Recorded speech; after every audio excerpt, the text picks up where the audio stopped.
It's so cold here. No, it's not. When we moved to Florida, I got rid of all my winter clothes, but I didn't get rid of my Christmas spirit. My new craft shed has no curb appeal. It's gonna take a Christmas Miracle or the Home Depot to help me make my Christmas dreams come true. I want to turn my shed into a Christmas Candy Cottage. I want to start with 2 poles on either side, decorated like candy sticks, and I'm going to string garland, popcorn garland with cranberries made out of foam. I want to have a seating area with Adirondack chairs so I can enjoy my eggnog or hot chocolate. Here, I'd like to have a gingerbread couple, a tree behind it.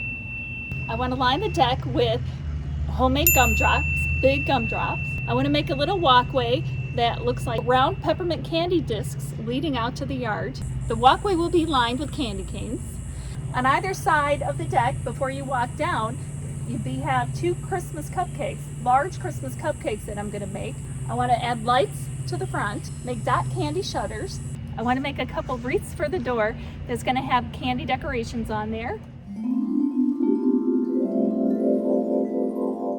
And in the yard, I want to have a fire pit with some chairs around it, and I'm going to do homemade 2 big marshmallows on sticks that'll be sticking out of the ground like they're over the fire. So please, Home Depot, help make my Christmas wish come true.